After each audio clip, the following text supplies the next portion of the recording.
చదువుతున్నాను. ఈరోజు మీ అందరికీ క్రిస్మస్ అంటే ఏమిటో చెప్పబోతున్నాను. క్రిస్మస్ అంటే వాస్తవానికి క్రీస్తుని ఆరాధించటం. దానిని మనం నేడు క్రీస్తు పుట్టుకగా చెప్పుకుంటాము. ఈ క్రీస్తు పుట్టుక డిసెంబర్ 25న జరిగింది. అదే క్రిస్మస్ అని అధికారికంగా వెల్లడించడం జరిగింది. ఈ క్రిస్మస్ ఒక గ్రామంలో అయితే డిసెంబర్ 25న జరిగింది. అదే క్రిస్మస్ అని అంటారు. కానీ బైబిల్లో దానికి ఆధారం లేదు. బైబిల్లో రాయబడిన మాట ఆధారంగా క్రీస్తు జన్మించినప్పుడు గొర్రె కాపరులు చెలికాచుకుంటున్నారు. అంటే అది ఖచ్చితంగా శీతాకాలం కాబట్టి క్రీస్తు జననం డిసెంబర్ 25 కావచ్చు, 26 కావచ్చు, లేదా జనవరి నెలలో కూడా అయి ఉండవచ్చు.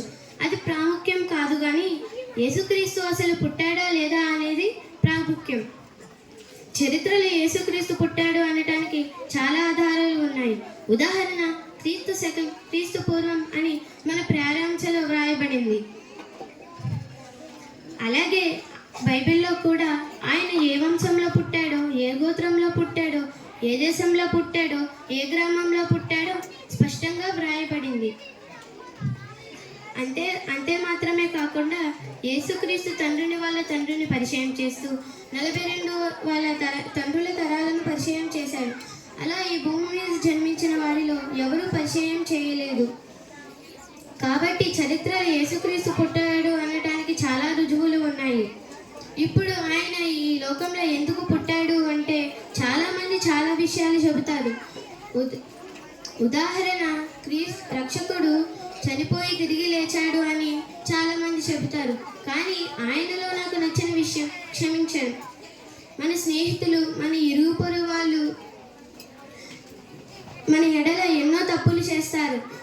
వాళ్ళు మనం ఏ తప్పు చేయకపోయినా తిడతారు, కోపపడతారు, ద్వేషిస్తారు. అలా వాళ్ళు తిట్టారని మనం తిట్టడం, కోపం బదులు కోపం చూపించడం, ద్వేషించడం కాకుండా యేసుక్రీస్తు వలె క్షమించడమే నిజమైన క్రిస్మస్. పిండి వంటలు చేయడం, చర్చికి వెళ్ళడం, కొత్త బట్టలు వేసుకోవడం, కేక్స్ కట్ చేయడం, డ్యాన్స్ స్కిట్స్ చేయడం నిజమైన క్రిస్మస్ కాదు. ఒకరినొకరు ప్రేమించడం, ఒకరినొకరు క్షమించడం, ఆపదలో ఉన్న వారికి సహాయం చేయడమే నిజమైన క్రిస్మస్.